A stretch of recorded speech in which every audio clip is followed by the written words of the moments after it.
Kaixo, teleikusleak, Espainiako demokraziaren azterketa bat egiten ari gara. Metodo zientifikoa erabiliz, Espainiaren kalitate demokratikoa neurtzen dugu. Evidentzia guztien arabera, Espainiako demokraziaren oinarriak frankismoan daude. Ikusi ondorengo adibidea.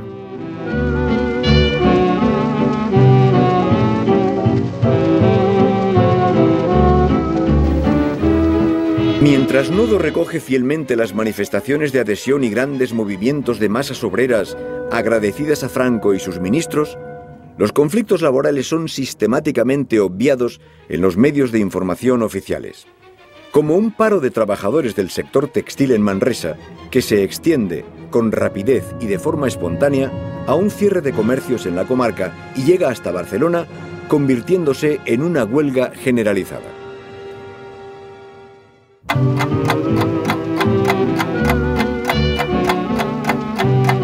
Asistimos estos días a la tramitación de lo que yo creo que es la otra cara de la gran contrarreforma global que está impulsando este Gobierno.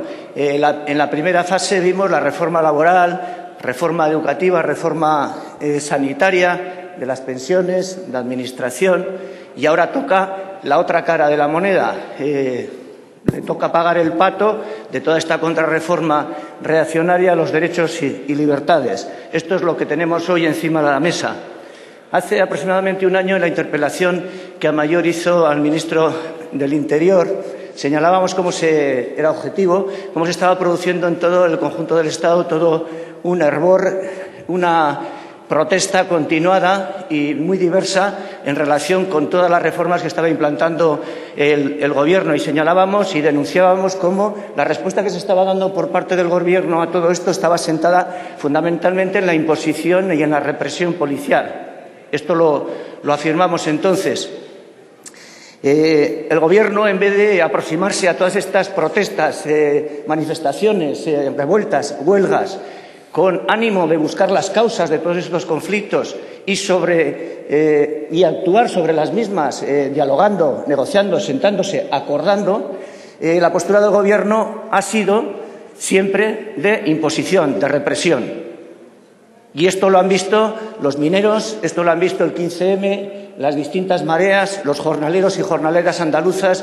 Esto ha sido el común denominador de la política de este Gobierno. Hablamos de la reforma del Código Penal, el compañero Tardá ya lo ha señalado.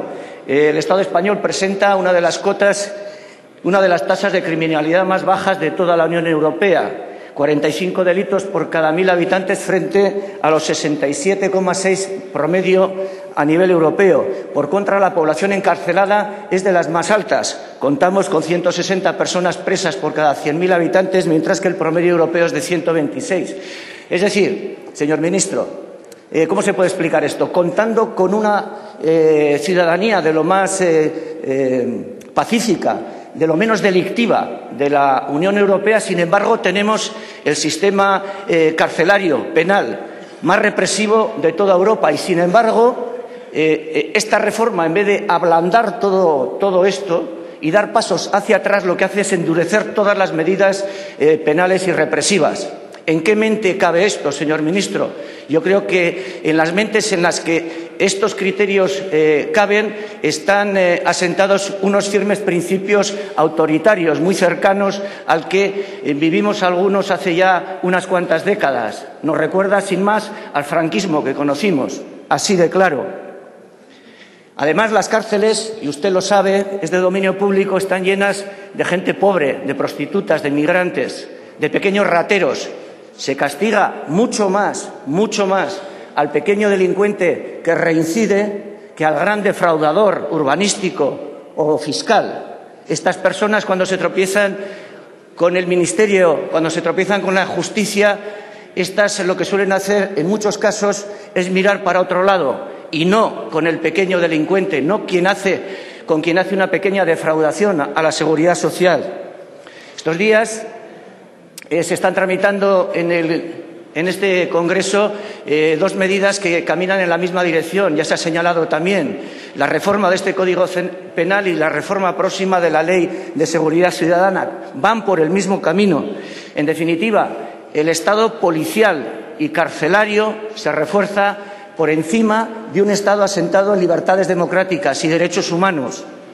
La búsqueda de la paz es sustituida por la búsqueda firme policial del orden público, que es otra cosa muy distinta. La peligrosidad social se convierte en el principal paradigma del nuevo ordenamiento penal, ¿no? Y el Estado de Derecho, en última instancia, se está conformando en un Estado de Derecho, en un Estado de desecho, en el que los derechos y libertades cada vez están siendo más recortados y arrojados al contenedor de lo no reciclable, señor ministro. La cadena perpetua vuelve al Código Penal disfrazada lagarteranamente de prisión permanente revisable, como se le llama ahora. Los principios de seguridad jurídica, de legalidad y de determinación de la pena ceden espacios importantes frente al de la arbitrariedad con sus medidas, y junto a ello se está produciendo un alargamiento de las penas, unas mayores dificultades para conseguir la excarcelación de las gentes, una generalización de la libertad vigilada, así como incrementar de una forma fuerte las medidas de seguridad consistentes en la privación de libertad. En opinión de nuestro grupo, en opinión de Amaiur, se está degradando profundamente el andamiaje jurídico penal que se está manteniendo hasta la fecha. Yo lo aprendí en primero de carrera, creo que era el año 1968. Se señalaba que lo esencial era la definición del delito y de ahí pasar a la delimitación de quién era el delincuente. En esta reforma se dan pasos contrarios. Se delimita primero quién es el delincuente, muchas veces con criterios policiales, y a partir de ahí se hace un traje a medida para definir el delito, imponérselo a esa persona y perseguir a las personas con este tipo de argumentaciones.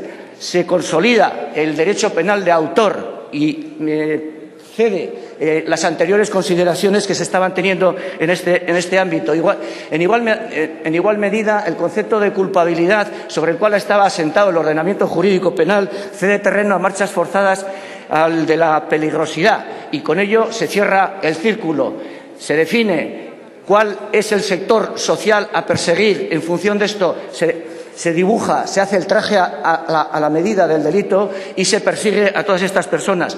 Por desgracia, señor ministro, yo creo que lo que hemos vivido en Euskal Herria en las últimas décadas, según lo cual, bajo la doctrina jurídica y política de que todo es ETA, cada vez se ha perseguido a un sector de la población más amplio, a un sector político, a un sector social y a un sector cultural, y se han endurecido las penas para quienes pertenecían a este sector. Por desgracia, esta política del todo es ETA se está transmitiendo a todo el Estado. Cuadra. Estoy terminando ya. Sí, es un último párrafo.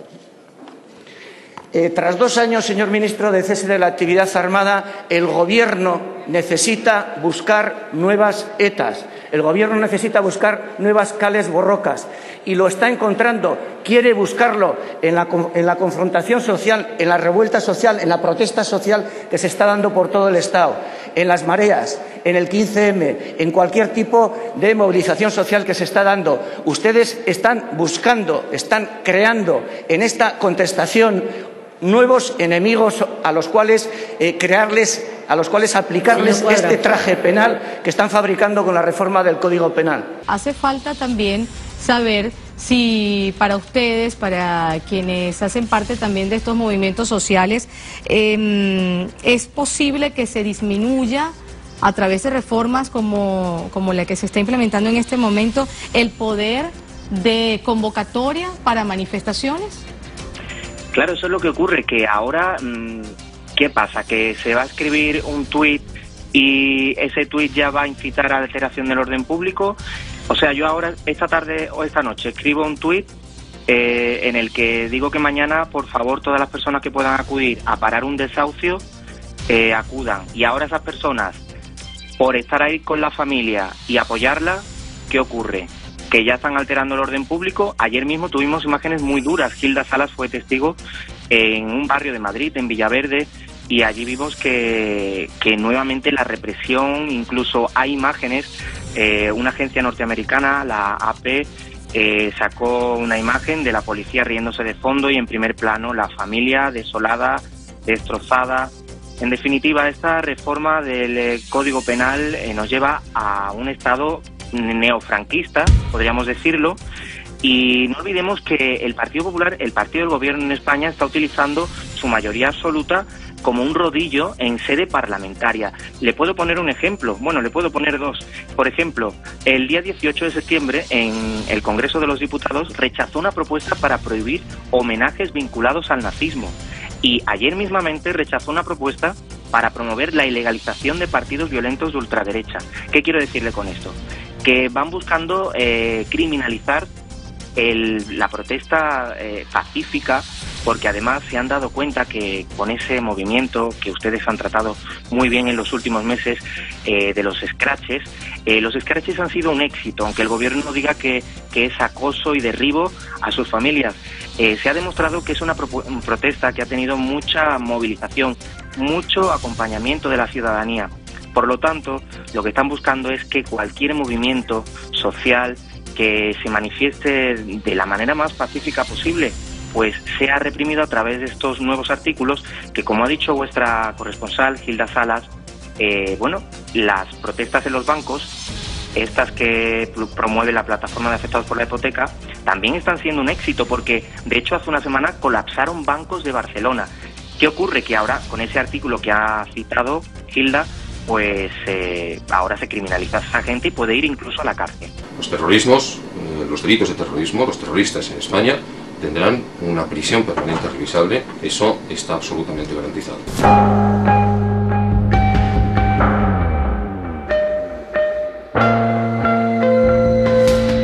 Un Estado neofranquista